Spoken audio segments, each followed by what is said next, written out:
भाई बहनों, आज की रोटी की हर सदस्य व्यक्तियों के लिए येशू ख्रिस्तांचे मधुर नावाचे सप्रेम नमस्कार। आज की दिनांक 8 मे 2024 बुधवार। प्रकाश आणि अंधार। देवाने अंधारातून प्रकाश विभागला। उत्पत्ती 1 अध्याय 4 वचन। ज्या देवाने प्रकाश चांगला पाहिला त्याला अंधार चांगला दिसला नाही। जिथे प्रकाश नाही तिथे अंधार पसरतो।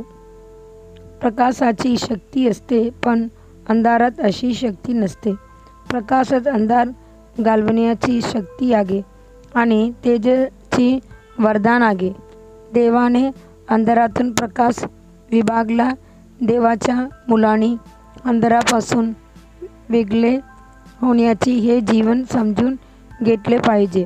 ज्या दिवसापासून आमचे तारण झाले त्या दिवशी सुरुवातीचा प्रकाश आमच्या अंतःकरणात चमकला। आपण स्वतःला सर्व अंधार आणि अशुद्धतेपासून वेगळे केले पाहिजे आणि देवासाठी पवित्र आणि वेगळे जीवन जगा। प्रभू आपल्याला विचारत आहे, नीती आणि अधर्माची कोणता सहभाग आणि प्रकाशाच्या अंधाराचा काय संबंध आणि ख्रिस्ताची बेलियालशी कोणता करार आहे किंवा विश्वासणाऱ्याची अविश्वासूची काय भाग आहे। 2 कोरिंथियर 6 अध्याय 14 आणि 15 वचन। प्रभू आपल्याला आज्ञा देतो म्हणून त्याच्यातून बाहेर या आणि वेगळे व्हा। जे अशुद्ध आहे त्याला स्पर्श करू नका। 2 कोरिंथियर 6 अध्याय 17 वचन। अंधार पाप सूचित करतो।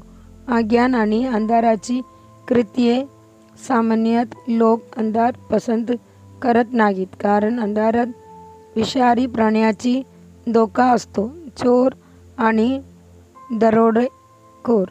साधू सुंदर सिंग त्यांची एका पुस्तकात एका संन्याशीबद्दल लिहितात। एका संन्यासीला प्रकाशाबद्दल खूप तिटकारा होता।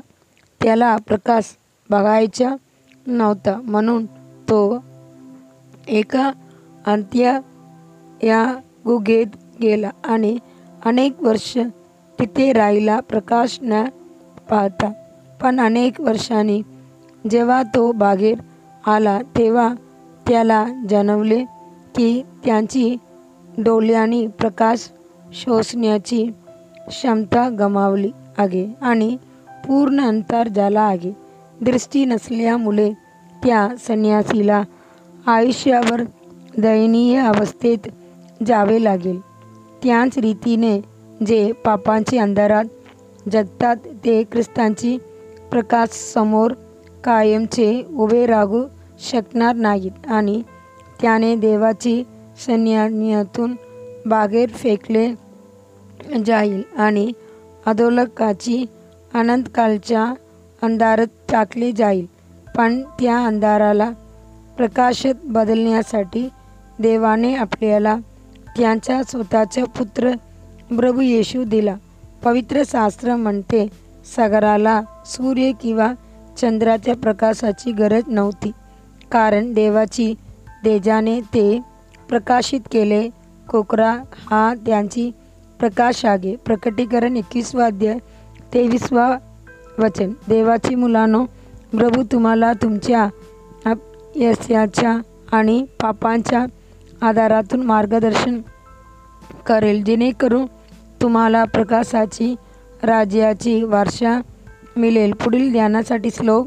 कारण हे परमेश्वरा तू माझ्या देवा आहेस। परमेश्वर माझ्या अंधाराला प्रकाश देईल। 2 शमूएल 22 अध्याय 29 वचन। दिवसासाठी बायबल वचन सकाळी 2 राज्य अध्याय 4 से 6 तक। संध्याकाळी लूक 24 अध्याय 36 वचन से 53 वचन। धन्यवाद।